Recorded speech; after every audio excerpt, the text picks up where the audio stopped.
Friends welcome to மல்லி promo. இன்றைக்கி நம்ம மல்லி சீரியலில் என்ன விறுவிறுப்பான விஷயம் அப்படின்னு பார்த்தீங்கன்னா, இப்போ விஜய் கிட்ட எவ்வளோ பேர் எடுத்து சொல்லியுமே விஜய் கேட்கல. இது ஏன் என் மனைவி ரேணுகா தான் அப்படின்ற மாதிரி ஒத்த காலில் நிற்கிறாரு.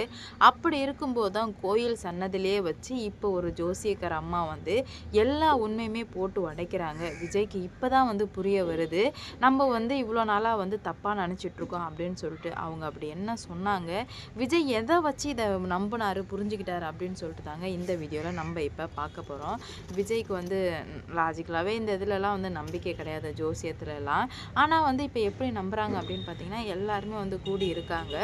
மல்லியும் சரி நாகும் சரி போயிட்டு சாமிக்கிட்ட, அம்மா இங்கே பாரு, உன்கிட்ட வந்து நாங்கள் சரண் அடைஞ்சிட்டோம், நாங்களும் எவ்வளவோ போராடி பார்த்தோம், ஒரு கெட்டவ தான் ஜெயிக்கணும் அப்படின்னு நினச்சிங்கன்னா கடவுள் வந்துட்டு உங்களுக்கு வேல்யூ இல்லாமல் போயிடும்.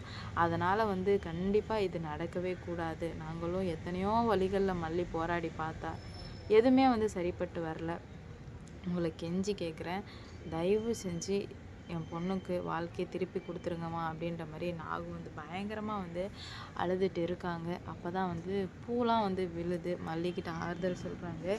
மல்லி நீ கவலையே படாத மல்லி, எல்லாமே வந்து நல்லபடியாக நடக்க போகுது மல்லி அப்படின்ற மாதிரி சொல்ல, இல்லை நீ எனக்கு வந்து எல்லா நம்பிக்கையுமே விட்டு போயிடுச்சு, இதுக்கு மேலே வந்து எனக்கு நம்பிக்கை வருமா என்னன்னே தெரில அண்ணி அப்படின்ற மாதிரி சொல்ல, ஏன் இப்படிலாம் சொல்கிற அப்படின்ற மாதிரி கேட்குறாங்க. இல்லை அண்ணி, நம்மளும் எவ்வளோ ட்ரை பண்ணமே, ஆனால் வந்து எதுவுமே சரி வரலையே அப்படின்ற மாதிரி சொல்ல, கண்டிப்பாக நல்லதே நடக்கும் நம்புவோம் அப்படின்ற மாதிரி சொல்கிறாங்க. என்னவோ தெரில அண்ணி, நம்பிக்கையெல்லாம் போயிடுச்சு, மனசே வெறுத்து போன மாதிரி இருக்கு அண்ணி அப்படின்ற மாதிரி சொல்ல, என்ன நீ இப்படிலாம் பேசிகிட்டு இருக்கிய அப்படின்ற மாதிரி கேட்குறாங்க. ஆமாம் நீ, எனக்கும் எப்படி பேசுகிறது போகிறதுன்னு சொல்லிட்டு சுத்தமாக புரியல, வேறு வழியே இல்லாமல் தான் நான் இந்த முடிவு எடுத்திருக்கேன் அப்படின்ற மாதிரி சொல்லவுமே அமைதியாக இருக்காங்க. இப்போ வந்து தாலி கட்ட போகிற நேரத்தில் ஒரு ஜோசியக்கார அம்மா வர்றாங்க. கொஞ்ச நேரம் இருப்பா, நான் உங்ககிட்ட பேசணும் அப்படின்ற மாதிரி கேட்க, இது உனக்கு வந்து 3வது கல்யாணம், உனக்கு தெரியுமா அப்படின்ற மாதிரி கேட்க, ஆமாம் இது 3வது கல்யாணம் தான், ஆனால் வந்து 2 பேர் தான் அப்படின்ற மாதிரி சொல்லுவோமே, நீ தான் அப்படி முட்டாள்தனமாக நினச்சிட்டு இருக்க, 3 பேர் கழுத்தில் 3ஆக தான் நீ தாலி கட்ட போகிற, இது எவ்வளோ பெரிய தப்புன்னு தெரியுமா அப்படின்ற மாதிரி கேட்க, நீங்கள் என்ன பைத்தியமா, என்ன வளரிட்டு இருக்கீங்க அப்படின்னு விஜய்க்கு கோவம் வந்துடுது. ஏன்னா நார்மலாகவே வந்து விஜய்க்கு 2 கல்யாணன்றதை யோசிக்க பிடிக்கல விஜய்க்கு. அப்படி இருக்கும்போது இது 3 பேர் 3 கல்யாணம்னு சொன்னதுமே விஜய்க்கு கோவம் வந்துடுது. இங்கே பாருங்கள், தயவு செஞ்சு என் மூடை ஸ்பாயில் பண்ணாதீங்க, நானே ரொம்ப வருத்தத்தில் தான் இந்த முடிவு எடுத்திருக்கேன், நீங்கள் என்னென்னா வந்து அது இது அப்படி இப்படின்லாம் சொல்லிகிட்டு இருக்காதீங்க, போங்க இங்கேருந்து அப்படின்ற மாதிரி சொல்ல, உன் வழி புரியுதுப்பா, ஆனால் நீ தவறான பாதையில் போயிட்டுருக்க அப்படின்ற மாதிரி சொல்லுவோமே, சரி தவறான பாதையில் தானே போயிட்டு போகிறேன், ஒரு பிரச்சனை இல்லை, ஆனால் நீங்கள் தயவு செஞ்சு மட்டும் என் வாழ்க்கைக்குள்ளே வந்துடாதீங்க அப்படின்ற மாதிரி சொல்லவுமே, நம்புப்பா, உன் மனைவி இறந்துட்டான்னு தெரிஞ்சு தானே வந்து இந்த பொண்ணு கழுத்தில் தாலி கட்டுற அப்படின்ற மாதிரி கேட்கவுமே, கரெக்டாக சொல்லவுமே விஜய்க்கு தூக்கி வாரி போட்டுருது. எப்படி நீங்கள் கரெக்டாக சொல்கிறீங்க அப்படின்ற மாதிரி கேட்க, நான் தான் சொல்கிறேன்னே, எனக்கு எல்லா உண்மையுமே தெரியும்னு சொல்லிட்டேன் அப்படின்ற மாதிரி சொல்லிகிட்டு இருக்க, என்ன பண்ணுறது போகிறதுன்னு சொல்லிட்டு சுத்தமாக புரியல. கல்யாணத்தை நிப்பாட்டிய நிஷா ரொம்ப வந்து அதிர்ச்சியில் இருந்துகிட்ருக்காங்க. என்ன நீங்கள் இப்படிலாம் பேசுகிறீங்க அப்படின்னு சொல்லுவோம், எனக்கு எல்லா உண்மையுமே தெரியும், இப்போ நீ 2ஆவதாக கல்யாணம் பண்ணிக்கிட்ட பொண்ணை தான் இப்போ நீ உயிருக்கு உயிராக விரும்புகிற, கரெக்டாக அப்படின்ற மாதிரி கேட்க, ஆமாம் கரெக்டு தான், இதெல்லாம் உங்களுக்கு எப்படி தெரியுது அப்படின்ற மாதிரி கேட்க, எனக்கு எல்லாமே தெரியாதப்பா, இந்த உலகத்தையுமே வந்து அறிஞ்சவனா, என்கிட்ட வந்து எப்படி தெரியும் அப்படின்ற மாதிரி கேட்டுட்ருக்க அப்படின்ற மாதிரி கேட்க, இல்லை இது என்ன எனக்கு ட்ராமா மாதிரி தெரியுது அப்படின்ற மாதிரி சொல்ல,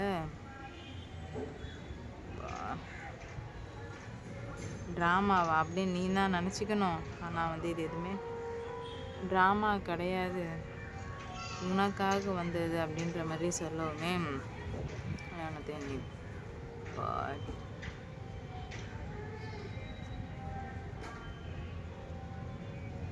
கல்யாணத்தை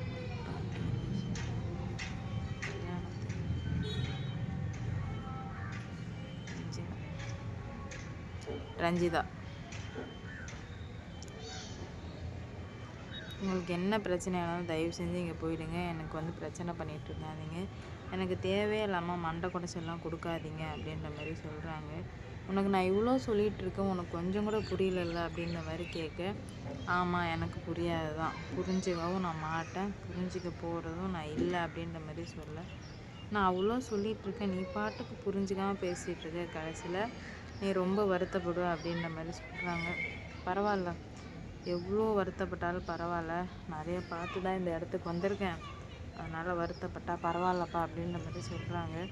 உங்களுக்கு ஏன் நான் சொல்கிறது புரிய மாட்டேது அப்படின்ற மாதிரி கேட்கவுமே, நீ சொல்கிறது எல்லாம் புரியுது, ஆனால் அதை எப்படி எடுத்துக்கிறதுனா எனக்கு தெரியல அப்படின்ற மாதிரி சொல்லி முடிக்கிறாங்க. தயவு செஞ்சு நான் சொல்கிறத கேளு, புரிஞ்சுக்கோ, பிரச்சனை வேணாம் அப்படின்னு சொல்லிட்டு சொல்லவுமே, பிரச்சனை பண்ணுறது எல்லாமே வந்து நீங்கள் தான் வந்து புரிஞ்சுக்கணும், இதுக்கு மேலே புரிஞ்சிக்க மாட்டேன் அப்படின்னு சொல்லிட்டு பிடிவாதமாக இருந்தேன்னா அது உன்னோட தப்பு தான் அப்படின்ற மாதிரி சொல்லி முடிக்கிறாங்க. என்ன நடக்க போகுது அப்படின்னு சொல்லிட்டு வெயிட் பண்ணி பார்க்கலாம். கூடிய சீக்கிரம் எல்லாத்துக்கும் வந்து ஒரு பதில் கிடைக்க போதுன்னு நான் நம்புகிறேன்.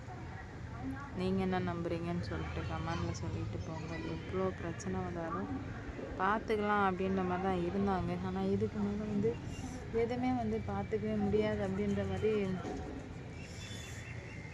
தெளிவாக அவங்களுக்கும் தெரிய வந்துடுச்சு. இதனால் பார்ப்போம் என்ன நடக்க போதும் அப்படின்னு சொல்லிட்டு. நிஷா வந்து இது எல்லாத்தையும் பார்த்து, மாமா இது ஏதாவது தப்பாக நடக்குது, இது எல்லாத்தையும் நம்பினா நமக்கு தான் பிரச்சனை வரும் போல அப்படின்ற மாதிரி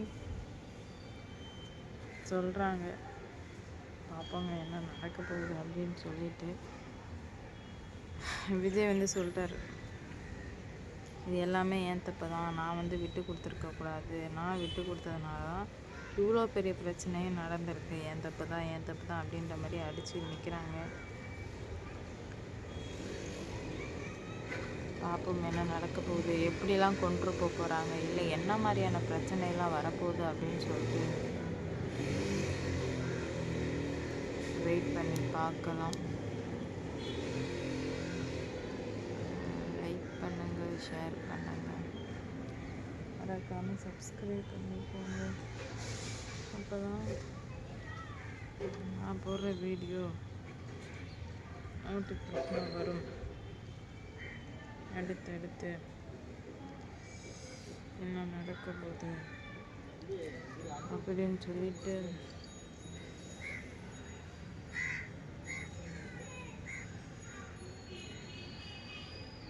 வெயிட் பண்ணி பார்ப்போம்.